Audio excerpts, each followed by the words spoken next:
Welcome back to the Rick Smith Show. Now, here is Rick Smith.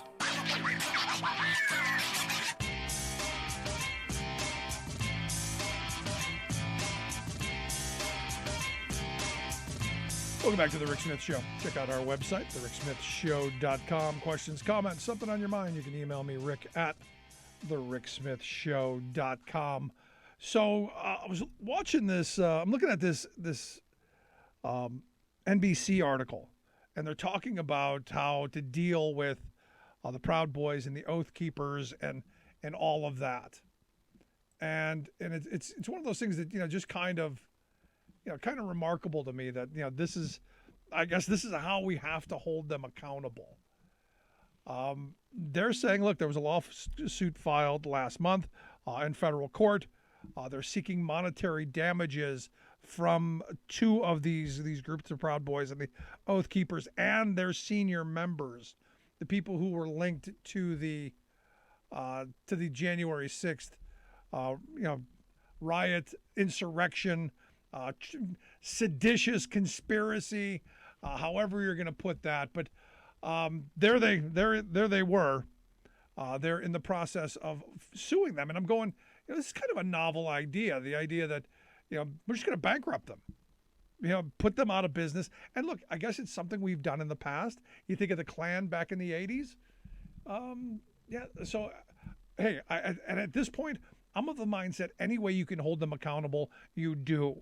And as my son reminded me, we didn't get Al Capone for all of his crimes. Got him for tax evasion. Either way, still behind bars.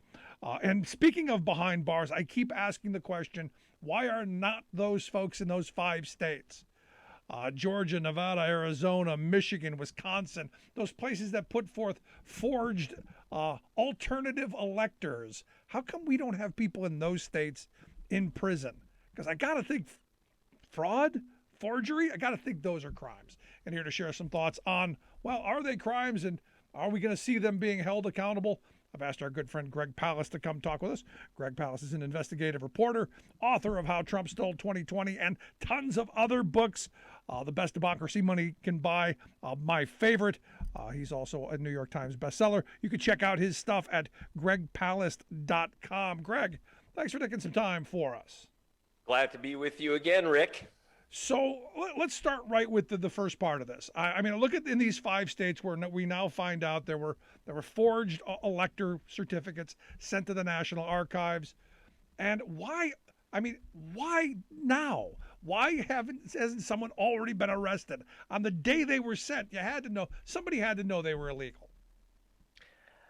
Well, blame the founding fathers creating these bunch of little bastards. Our problem is that we have a constitution with the 12th Amendment that says that, if there's not enough electors, then it goes to the House, 1 state, 1 vote. West Virginia gets the same vote as California. And so, of course, it's an invitation to fraud because you don't have to do much to overturn the will of the people. We don't have popular democracy in the United States. And that was deliberate. John Quincy Adams wrote about how democracy was the most dangerous form of government he can imagine. That's why they wrote the Constitution, to overcome the democracy that was promised in the Declaration of Independence. So it goes way back. But yeah, look, where is our Justice Department in general? I mean, obviously, it's not the Injustice Department that we had under the Trump, under Bill Barr. But still, it's almost like they're taking a very long nap here. There's a lot of people that ought to be in prison. For example, I mean, you take the instigators of the January 6th insurrection, like Ali Alexander. How come he's walking around? He was just at the Trump rally. How come he's not behind bars? You had cops who died. You had people who died in that insurrection. It wasn't a matter of disorderly conduct. It was a matter of murder. How come those people aren't in prison right now? I mean, not for these small BS charges, but for the real stuff. People die. I'm right there with you. And I keep asking now, what's taking so long? And I know I've had a bunch of people say, no, Rick, the wheels of justice grind slowly. We want the Department of Justice, to be, get their ducks in a row and do all that. And I do agree with that. But there's the other side of it. A lot of this stuff should have been laid out last year. A lot of this stuff should have been, because the narrative, in my view, has been already changed. It was just another day at the Capitol. It was just another day of visitors. People were walking protesting. between the It was the ropes. people's house. They were allowed in. Blah blah blah. The cops invited them in. Look, let me tell you something. I told you on our program, on your program before. My team with Zach D. Roberts, we got inside the organizations that planned the January 6th events, including, by the way, the women that held the rally, the Women for America First. They informed Mark Meadows, chief of staff. They informed Donald Trump personally that it would be illegal to march on the Capitol. And that's why they didn't let Alex Jones on the stage or Ollie Alexander's crony, because they knew that they were going to say march to the Capitol. But then a guy named Donald Trump said march to the Capitol, knowing it was illegal to do so. It was a crime. It wasn't a crime breaking into the Capitol. I mean, that's certainly a crime.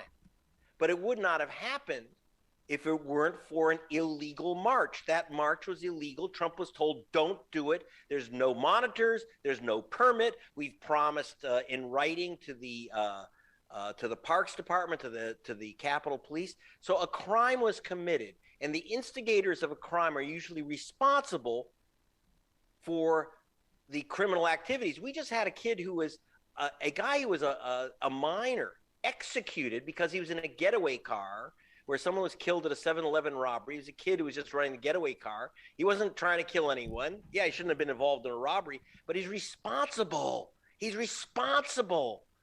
And he died in the electric chair. Well, what about Mr. Trump? What about Agent Orange? He did something which led to people dying. It used to be murder. I used to work for the Justice Department when it was a Justice Department before it became an Injustice Department. Yeah, yes, I agree with you. I'm not happy about it. Now, I'm curious your thoughts on today's subpoenas. You got the Trump Legal Brain Trust who have been subpoenaed. Thoughts on that? Well, yeah. I mean, because when they say it's not his lawyers. These are people advising him on how to overturn elections. So, again, they were trying to use their concept is use something called the 12th Amendment of the Constitution, which is horrific enough. If you think that the Electoral College is bad, imagine one state, one vote, and that's what they're aiming for. Understand, it's not just what happened on January 6th. I'm very concerned about what's going to happen in January 6th of 2025, because if they can pull this off, see, they weren't prepared to pull it off, but they could do it where they challenge the electors in half a dozen states. Then it goes to a 12th Amendment vote. And remember, the second article of the Constitution, which I'm sure you just read recently, I know that you always read it before dinner. Yep. The second article of the Constitution, not the amendment, not the one about your gun, but the second article says that legislatures, not the voters, but legislators choose the electors who pick the president. And I don't like it. Maybe you don't like it, but that's what they're aiming to do again. So what the January 6th group has to do is, number one, Trump was directly involved in instigating actions which led to people dying. That's one. You indict people for that. That's what the Justice Department is supposed to be doing. The second is look out for January 6, 2025. That's the date when they have to certify the next election for the presidency. And this time, they're not going to be confused. They're not going to have Mike Pence standing in the way. They're going to roll in, and especially if you have McConnell as the majority leader, you're going to roll in and see them challenge states that, let's say Biden runs again and wins Georgia by 12,000 votes and Arizona by 14,000. You're going to see those challenges this time. And this time, every Republican will vote to challenge those electors because they saw what happened. Think about it, Rick. What happened to all those Republicans who voted to impeach Trump? Out. What happened to all those electors who said that they wouldn't challenge the election? They're out, or they're being primaried into oblivion. So it will not happen again. This time, the Republicans will be loaded for bear to challenge the outcomes of elections. So we got to be prepared for that. And this is where I think, in the last segment, I had a caller, saying, we're not going to get the voting rights and we shouldn't be spending all this time. We should be dealing at other things. And there's part of me that agrees with that. But I'm on this voting reform is kind of a hair on fire moment.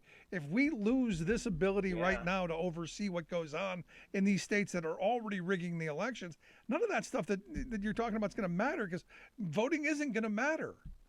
Okay, let me give you a couple. Let's get down to practicalities on this. I've been going to a state called Georgia for 9 years. And I've been watching this. I went down because Martin Luther King III, he just led the march yesterday. Martin Luther King III said, Greg, that Georgia's a blue state. If they'd let us vote, could you investigate? And I did. And every time I find a new trick, they've got another one. And the latest one I've mentioned before, is this thing called voter vigilantes. We haven't had that since 1946 in Georgia. What this is, under the law that was passed last year in Georgia, any voter can challenge any number of other voters' right to vote. Supposedly if they have information that they're not legal voters. Yeah. If you go to gregpalast.com, you can see me confront one GOP official. In fact, I think she's now vice chair of the GOP in Georgia. Pam Reardon is her name. She personally has challenged the right to vote of 30,000 Georgians in her county. 30,000. Yeah. I said, have you called these people? Well, no, I can't call 30,000 people. Have you met any of these people? No, I've never met any of these people. I said, how come you're challenging their right to vote? And that's the Georgia law. 30,000 challenges by one voter. In fact, and what they did, you know where that came from? And you have to know some history here. Gene Talmadge was the Ku Klux Klan leader who became governor of Georgia in 1946. And then remember, in 46, there were a lot of black voters in Georgia. And what he did was he passed out thousands of mimeograph forms and said, fill in the name of a Negro, except he didn't use the term Negro. Fill in the name of a Negro, and stop them from voting. And it worked, and that's how he became governor in 46. Now, Brian Kemp, running for re-election against Stacey Abrams, is now simply taking the Ku Klux Klan, handing out mimeo forms, and taking it electronic. They're now handing out thumb drives with names of people to challenge.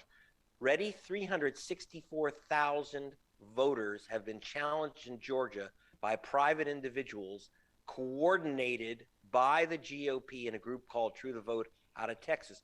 I'm trying to explain why we need to watch the vote and why we need this legislation.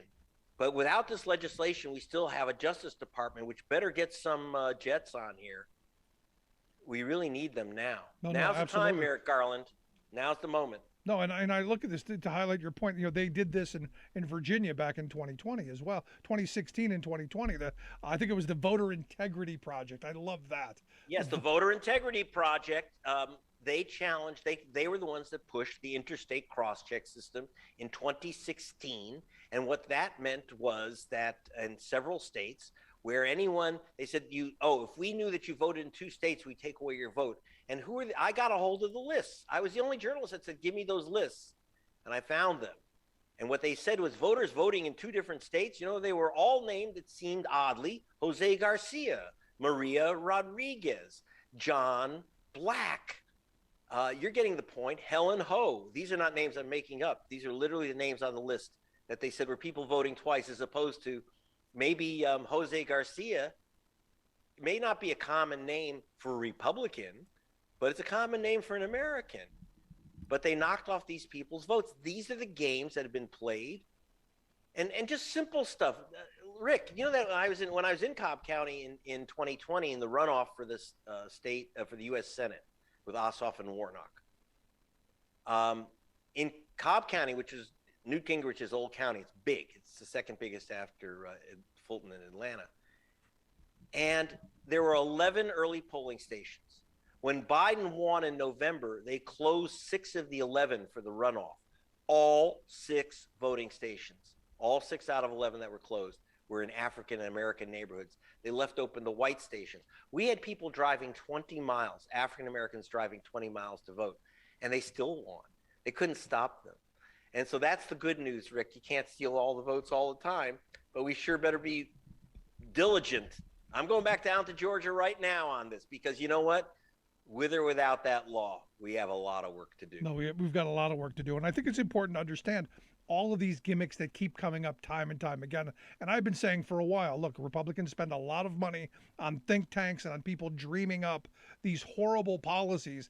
And this, I remember saying at the beginning, last year in December when they were floating the idea of, we got to get the vote back to the House of Representatives. And they were floating all these ideas on how they were going to maneuver this. And I was saying, look, they've gamed this out in these think tanks. They've spent tons of money doing it. And lo and behold, we find out, hey, there's a memo, a 2-page memo on how to do this. There's a PowerPoint presentation. There's all of this documentation on how to do this stuff. And I got labeled, when I said that I actually wrote an article that before and did interviews before the election in 2020 saying Trump could try to steal this election using the 12th Amendment, this challenge to electors of different states, and then having this Pence call a vote of the states in the House, one state, one vote, the 12th Amendment. That I was removed from several. I was removed from YouTube. I was removed from Salon. Salon had actually nominated my work for the Pulitzer Prize, and then they removed me because they said it was conspiracy stuff to say that Trump would lose the 12th Amendment. And then we get the Eastman memo in which it explains to Trump, here's how you use the 12th Amendment. And that's why they were pressuring Pence to use the 12th Amendment. But the thing was, they were trying to do it without all the senators and Congress people knowing about it. Now they're going to be in your face. They're going to be up front, and they're going to try to use it. Like this stuff. Yeah, it used to be considered conspiracy nut stuff to think that someone's trying to steal the election using a very odd part of the Constitution. But now I would expect it. There's going to be an absolute attempt, and we got to be ready for it. Now, I've had people tell me I'm being hyperbolic, that the steal is already in, and that if we better start our own Stop the Steal movement, and it better be legislatively, and it better start with Democrats. Now, even though it doesn't look like Manchin or Sinema are coming around to it, something has to happen. Yeah, I think it's going to have to be in two places, the Justice Department and then at the state level. We're going to have to fight this out at state level. And by the way, even if we had the two voting rights bills passed, we'd still need to, you can have all the laws you want. After all, we do have the shell of a Voting Rights Act. Yeah. We do have a 15th Amendment to the Constitution. The problem is that we need to organize at the street level. We also need to make sure that Republican Congress people in swing districts know they need to be asked, are you going to vote to overturn our vote in 2024?